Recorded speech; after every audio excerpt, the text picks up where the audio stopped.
As-tu déjà eu de très bonnes intentions, être motivé, vouloir bien faire, te dire là, ça c'est la bonne chose, mais constater quelques semaines plus tard que rien n'a vraiment tenu?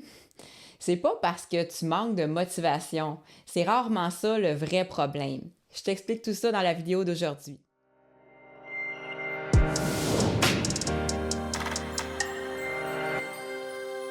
Moi, c'est Élise, je suis naturopathe spécialisée dans la perte de poids naturelle et le regain d'énergie chez les femmes de 40 ans et plus. Je t'aide à retrouver ta vitalité sans te compliquer la vie ni te priver grâce à des habitudes saines, durables et adaptées à ta réalité plutôt que le contraire. Aujourd'hui, on va parler de 4 raisons très concrètes pourquoi de bonnes intentions à elles seules suffisent pas pour changer ses habitudes de façon durable. Pas parce que tu fais pas assez d'efforts, mais parce qu'il manque souvent autre chose que la motivation. Avant d'aller plus loin, j'ai un e-book gratuit qui s'appelle Les 7 habitudes pour retrouver énergie et légèreté après 40 ans. C'est un guide simple, concret et rassurant qui aide à remettre les bases en place sans tout changer d'un coup. Tu vas le trouver dans la description, juste en dessous de la vidéo. Tu vas voir, il y a un lien. Tu as juste à cliquer dessus et tu vas le recevoir gratuitement par courriel. Donc, première chose, première raison, les intentions reposent souvent sur l'énergie du moment. Une bonne intention, ça naît souvent dans un moment précis. Un moment où tu te sens un peu plus motivé, un moment où peut-être que tu as eu un déclic, un moment où tu étais tanné de quelque chose. Le problème, c'est que cette énergie-là, elle varie beaucoup, ça fluctue beaucoup dans le temps. Puis quand l'habitude repose uniquement sur comment tu t'es senti à un moment donné, c'est sûr qu'elle devient plus fragile au fil des jours, particulièrement si l'énergie devient plus basse. Je vois souvent des femmes qui me disent « Quand je me sens bien, ça va, mais aussitôt que je suis fatiguée, tout retombe, puis il n'y a plus rien qui marche. » C'est normal, parce que l'intention n'était pas soutenue par quelque chose de plus stable. Deuxième raison, les bonnes intentions demandent beaucoup de décision. Une intention, ça demande constamment de choisir. Choisir quoi manger, choisir de bouger, choisir de continuer même quand t'as pas le goût. Et quand tu as déjà une grosse charge mentale, ajouter encore plus de décisions, ça peut devenir lourd à la longue.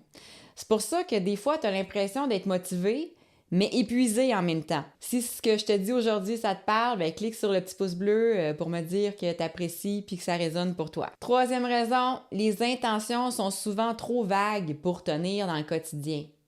Souvent, on se dit, je vais mieux manger ou je vais plus prendre soin de moi ou encore, je vais bouger davantage. Ces intentions-là sont sincères, mais dans une vraie journée chargée, elles manquent souvent de structure parce que quand il arrive un imprévu, quand la fatigue arrive, quand le rythme s'accélère, l'intention toute seule, c'est rare que ça suffit.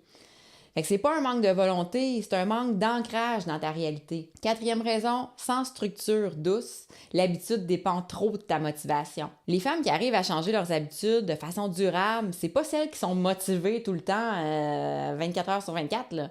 C'est celles qui ont une structure simple, adaptée à leur vraie vie, puis qui soutient l'habitude même quand la motivation est basse. C'est pas une structure rigide, c'est une structure qui enlève de la pression puis qui aide à continuer sans se forcer. Est-ce que tu te reconnais à avoir des fois des super bonnes intentions, mais à trouver ça difficile de maintenir tes bonnes habitudes dans le temps? Explique-moi ça dans les commentaires, ça va me faire plaisir de te lire. Donc, en résumé, les 5 raisons qu'on a vues aujourd'hui pourquoi l'intention seule ne suffit pas pour avoir des habitudes qui sont durables. D'abord, les intentions reposent souvent sur l'énergie du moment. Ensuite, elles demandent beaucoup de décisions. Elles sont souvent trop vagues pour notre quotidien. Puis sans structure douce, elles tiennent rarement dans le temps. Si la vidéo d'aujourd'hui t'a fait réfléchir, partage-la à une amie qui se met beaucoup de pression malgré ses bonnes intentions. Puis abonne-toi à ma chaîne pour rien manquer de mes prochaines vidéos. On va continuer à bâtir ensemble des habitudes qui tiennent dans la vraie vie, pas juste sur papier. Puis je te rappelle que tu peux télécharger gratuitement mon e-book Les 7 habitudes pour retrouver énergie et légèreté après 40 ans via le lien sous la vidéo. C'est une belle façon de mettre plus de clarté et de structure dans ta vie, dans tes habitudes, sans te sentir obligé d'être motivé tout le temps. Fait que c'est tout pour aujourd'hui. J'ai déjà hâte de te retrouver la semaine prochaine pour une autre vidéo. Puis sur ce, je te souhaite une magnifique journée. Bye!